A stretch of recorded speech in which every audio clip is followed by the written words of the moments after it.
In 1980, an auto worker in Flint, Michigan, named Ed Mazur, put 2 kids through college, owned his house free and clear, and retired 10 years later without a dime of debt, on a single union wage that never broke $20,000 a year.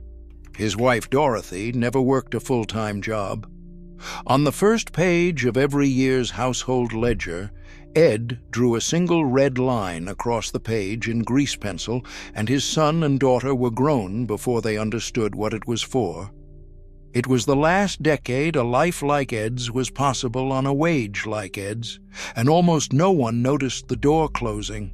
After 1980, the ground under the American middle class quietly gave way. The steady job, the single-earner household, the pension, the affordable house, the debt-free diploma, one by one, the things that built a middle-class life were taken apart and sold back to us as credit. We did not break these rules because they failed. We broke them because the world was rebuilt so that keeping them felt impossible. Ed Mazur kept them anyway, in a factory town dying around him, and the red line in his ledger runs through every number on this list. Number 16 was the retirement plan that quietly disappeared after 1980, replaced by one that put all the risk on you. Number 9 is why Ed's kids started adult life with 0 debt, while today's graduates start $40,000 in the hole. And number 1 is the red line Ed drew every January, the single rule that let one union wage do what 2 six-figure incomes can no longer manage. These 25 rules were not about being frugal. They were about holding a rung on a ladder that was being pulled out from under an entire class. Hit that subscribe button. Let us count down the 25 money rules Americans broke after 1980 that quietly killed the middle class. Number 25. Buy the house on one income. When Ed and Dorothy bought the house on Bishop Street in 1958, they made one decision that set the shape of their whole life. They bought a house one wage could carry, not the one 2 wages could reach. The bank would have lent them more. They took less, on purpose, so that if the plant ever cut hours, and after 1980 it always did, the roof over their heads would never depend on overtime that might vanish. A house you can only afford on 2 incomes is a house you rent from your own paychecks. After 1980, the 2-income house became the standard, and the middle class lost its margin for a bad year. Ed bought the house the bank called too small. It is the house he owned outright at 50. Number 24, 20% down in cash. Before Ed and Dorothy signed for the house on Bishop Street, they had 1/5 of the price saved in cash. No down payment, no house. That was the rule, and it did not bend. It took 4 years of doing without to get there. Ed counted the money onto the loan officer's desk and walked out owing far less than the man behind him in line. After 1980, the down payment shrank and shrank until families bought with almost nothing down and owned almost nothing at all, one missed paycheck from losing it. The down payment was not a hurdle the bank invented. It was the wall that kept a family standing when the plant went cold. 20% down bought Ed a margin the modern middle class was talked out of. Number 23. Pay the house off early. Ed's 30-year mortgage was never going to take 30 years. He sent 1 extra principal payment every year, sometimes 2, and each dollar skipped the interest and ate the loan from the back. He made the last payment in 1972 and kept the stamped paid notice in the ledger for the rest of his life. When the layoffs came through Flint in the 1980s, Ed's house was already his, the one bill no bank could ever call. His neighbors, still 20 years from owning theirs, lost them one foreclosure sign at a time. He did not manage the mortgage. He killed it while he still had the wage to do it. A paid-off house is the difference between weathering a hard decade and being swept away by it. Number 22. The 10-year car, bought used, paid in cash. Ed built cars for a living and refused to be ruined by one. He bought a 3-year-old Chevy for a fraction of its sticker in 1969 and drove it 13 years. After 1980, the car loan stretched from 3 years to 5, then 6, then 7, and the payment simply never ended. A new car in the driveway was not a sign of arrival. It was a wage, driving away, month after month. Ed drove the paid-off Chevy until the frame rusted and banked the payment he never had to make. Number 21. Master one trade until you were untouchable. Ed's security did not come from a diploma. It came from being the man on the line nobody could easily replace. He learned every machine in his section, then learned to fix them until the plant needed him more than he needed any single job. On a single wage, skill was the only insurance policy that paid out. After 1980, the deal changed. Loyalty stopped running both ways, and even skilled men were shown the door. But the tradesman who truly mastered his craft still landed on his feet when the plant did not. It was not just a job, it was a trade carried in the hands. A skill nobody can repossess is the one asset the middle class forgot to keep sharpening. Number 20. Cash on the barrelhead. For anything that was not the house, Ed and Dorothy had one line: no cash, no purchase. They saved for the washer, then the color television, then the dining set, and carried each home free and clear. When Dorothy wanted a new stove in 1976, they waited 4 months and paid in bills counted on the kitchen table. Cash made them feel the price in their hands. Credit, which flooded Flint after 1980, taught a whole town to forget it. What you cannot buy with cash today, you cannot yet afford. Ed never once confused wanting a thing with being able to own it. Number 19. Never finance a thing that loses value. Ed borrowed for exactly one thing in his life, the house, because the house held its worth. Everything that fell in value he paid for in cash or went without. A younger man on his crew financed a boat and a snowmobile in 1983 and spent years paying interest on machines rusting under a tarp. When his hours got cut, the payments did not. After 1980, the whole economy was rebuilt to keep the middle class making payments on things worth less every year. Ed stayed on the right side of that math. Borrow for what holds, never for what rots. Before we go on, I made something special for you. A guide for people like us who still believe the old ways worked best. It's the forgotten money rules that working-class families live by. The kind that built real wealth on a single income, so you never have to live paycheck to paycheck again. But this wisdom is disappearing, and once it's gone for good. I've put together 2 books for you plus a free bonus. Imagine how much more peace of mind you could have a year from now by putting these forgotten habits back to work. Scan. Number 18. Bank the raise, live on the old wage. Every time the union won a raise, Ed's life did not change by $1. When the contract brought a 40-cent an hour raise in 1974, Ed banked every cent of it and kept living exactly as the family had the year before. This is the rule the middle class quietly broke after 1980. Every raise became a bigger house, a newer car, a longer reach, and the saving never started. Wants grew faster than wages, and credit covered the difference until it couldn't. Ed let his wants stand still while his wage crept up, and the growing gap between them became his wealth. A raise is only a raise if you keep it. Spent the day it arrives, it is just a bigger leak in the same boat. Number 17, layaway instead of credit. When Dorothy wanted the children something the budget could not yet cover, she did not finance it. She laid it away.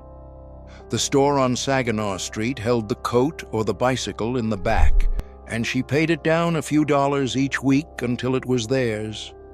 The day it came home, they owed nothing. After 1980, the credit card buried the layaway counter, and a whole generation learned to take the thing home first and owe on it for years. Dorothy paid off a winter coat over 6 weeks in 1979 and carried no January bill into the new year. It was not slower, it was free. Layaway charged you a little patience. Credit charged you interest for the privilege of impatience. Here is what changed after 1980. For 30 years before it, when American workers produced more, their wages rose with them. The two lines climbed together, and that shared climb was the middle class. Around 1980, the lines split apart. Productivity kept rising. Wages flattened and stayed flat. The extra wealth those workers created did not vanish. It simply stopped landing in their paychecks. At the same time, the pension gave way to the 401k. The steady job gave way to the churn, the affordable house, and the debt-free diploma drifted out of reach, and easy credit rushed in to paper over the gap. The middle class did not get lazy. It got quietly cut out of the deal it used to have. Ed Mazur felt the split coming, and he had already built his life, so it would not need the deal that was disappearing. Number 16. Take the pension seriously and never touch it. Ed had a defined pension from the plant, and one rule about it: hands off, always. He never borrowed against it, never cashed it out when he switched roles, never treated it as anything but the old man he would someday become. Men around him took early buyouts in the 1980s, spent the lump sum, and were broke again inside 3 years. Ed rolled his forward and pretended it was not his to spend.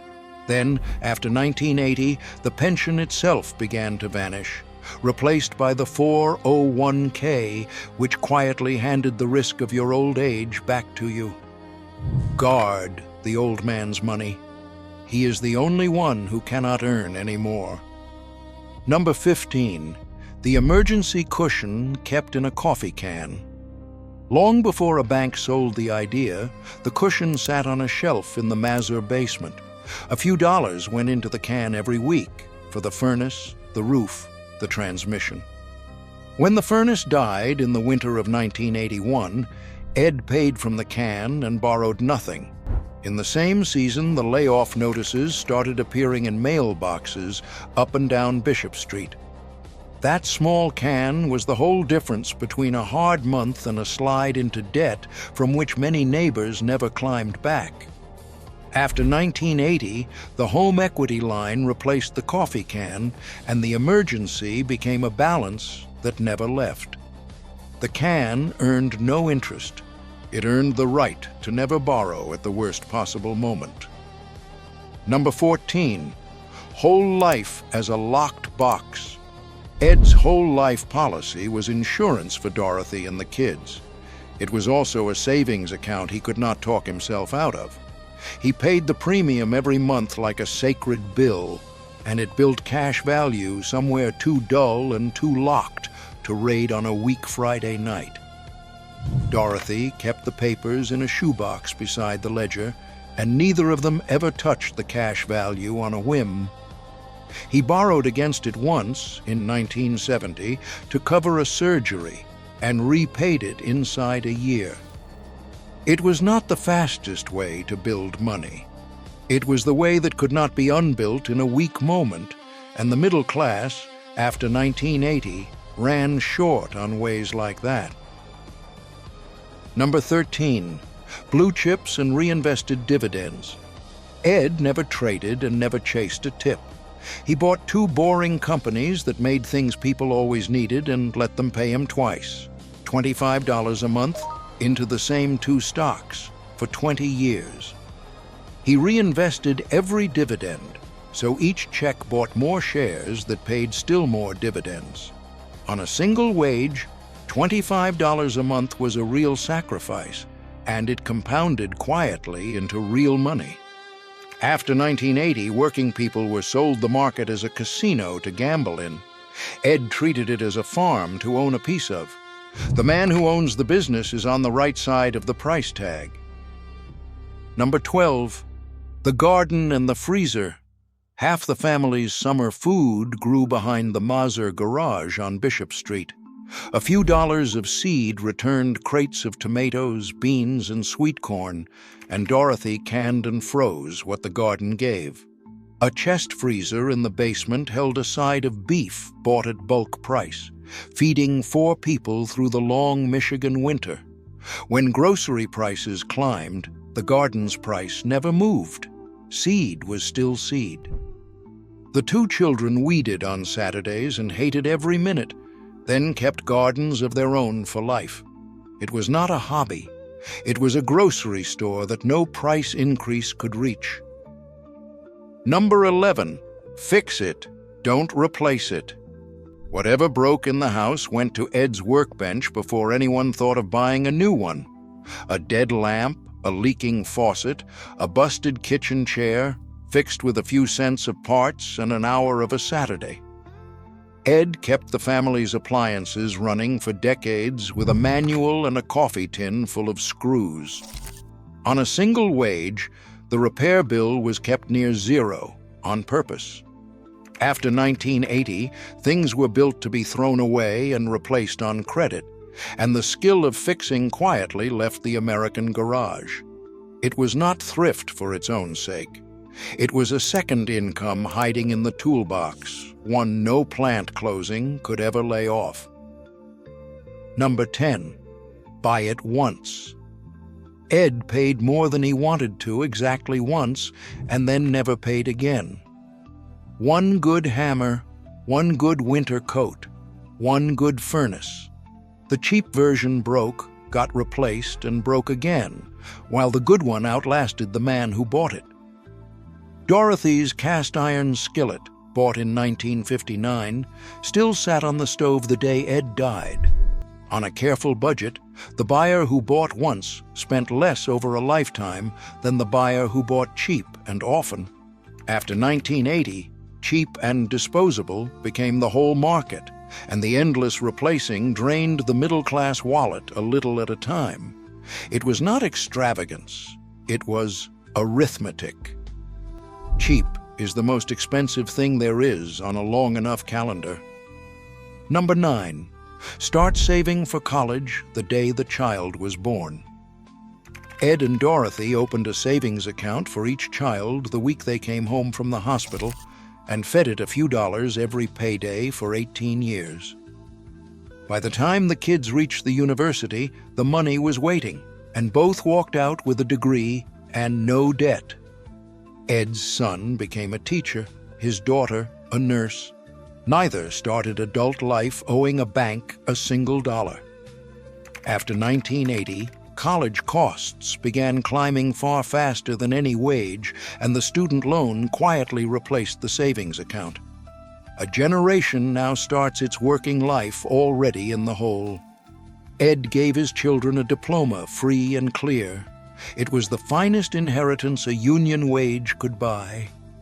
Go back to Bishop Street in the winter of 1987. Flint was coming apart. The plants were shedding thousands of jobs, the gates were closing one at a time, and the middle-class town Ed had helped build was hollowing out around him. Up and down the block, the men he had worked beside for 30 years were taking buyouts, losing houses, watching grown children move away because there was nothing left to stay for. Ed watched it from a paid-off house with a full pension coming, 2 kids through college, and a coffee can that had never once let him down. He took no pleasure in it. These were his friends. But where they had spent the good years borrowing against the future, Ed had spent them owning it outright.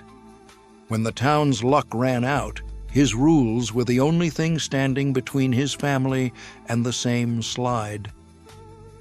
Number 8, the second income, saved and not spent. When Dorothy took part-time work at a Flint department store in the 1980s, the family did not spend $1 of it. They ran the household on Ed's wage exactly as before and banked Dorothy's whole check. All around them, families were using the second income just to keep even with rising prices, running twice as fast to stay in place. The Mazurs used theirs to pull ahead. After 1980, two incomes became the price of admission to a middle-class life that one income once bought outright.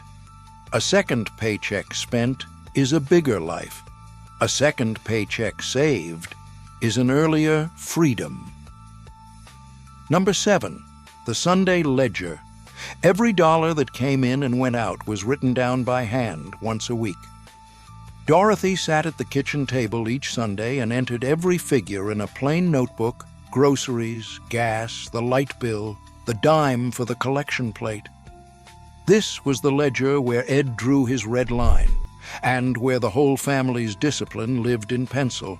No app, no advisor, no statement doing the thinking for them, just a notebook and the truth, reviewed every week. After 1980, the automatic payment and the digital balance made it easy to never look at all, and a middle class that stopped watching its money quietly lost track of it. It was not bookkeeping. It was control. You cannot keep what you never count. Number 6, teach the children the rules before they could earn. Ed did not leave any of this to chance.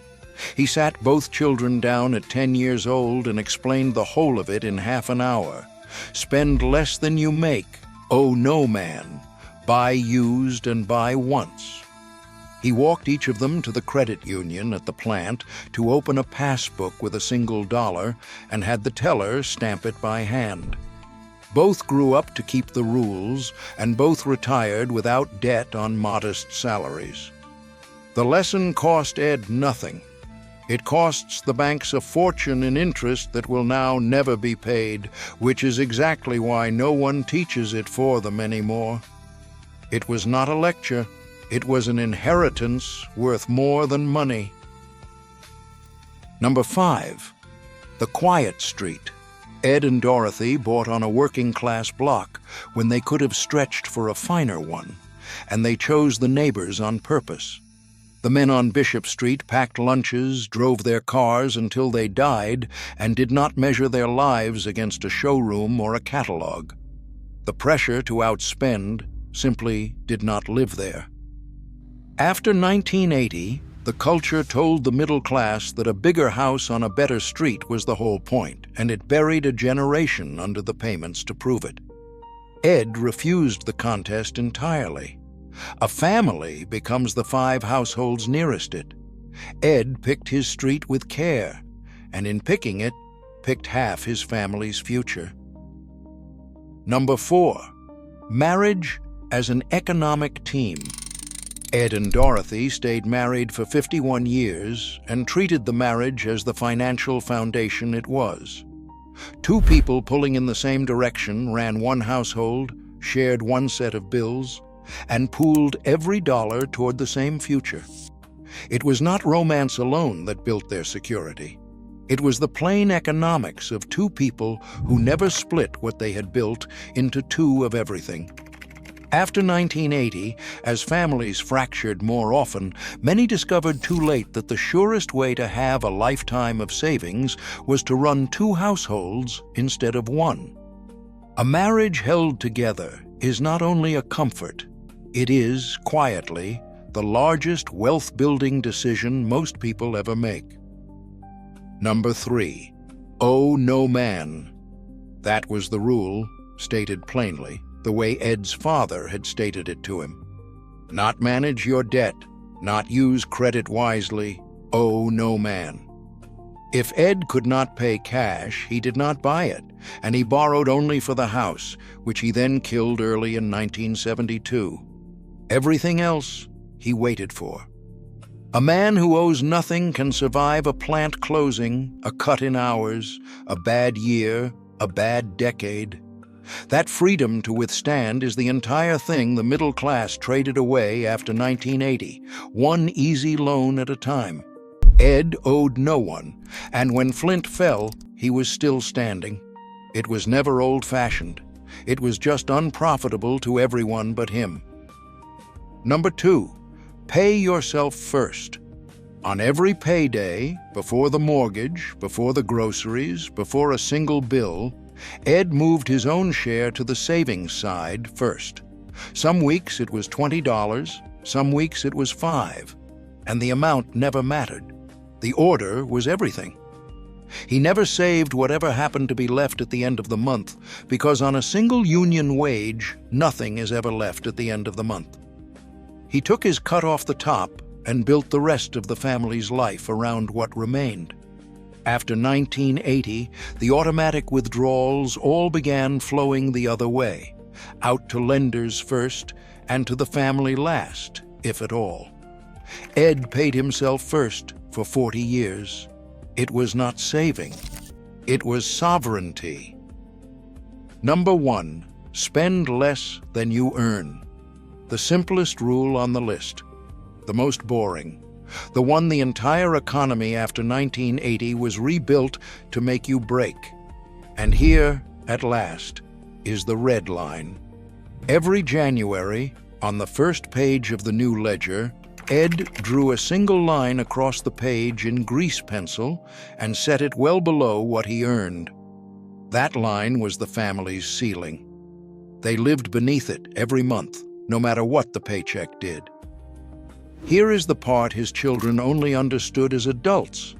When Ed's wage went up, he never once moved the line. The raises came, and the line stayed put, and the growing space between the line and his income became a paid-off house, 2 debt-free diplomas, and a retirement no layoff could touch. The whole secret of the middle class was in that red line. Spend beneath it, and hold it still while your income climbs. After 1980, America was taught to do the opposite, to let the line chase the paycheck, then outrun it on credit. Ed drew his line and never moved it. That is the entire reason a single union wage did what 2 incomes can no longer manage. It was not a budget. It was a border between the people who owned their lives and the people who rented them back. Ed Mazur died in 2011 in the paid-off house on Bishop Street in a Flint that barely resembled the city he had helped build. He never earned a large wage. He followed 25 plain, unfashionable rules that held one family on solid ground, while the ground gave way beneath an entire class. None of them required a degree, an advisor, or a subscription to anything. They required only that a man spend less than he earned, own what he could, and owe no one, and that he hold the line steady while the world told him to move it. These were not the habits of the rich.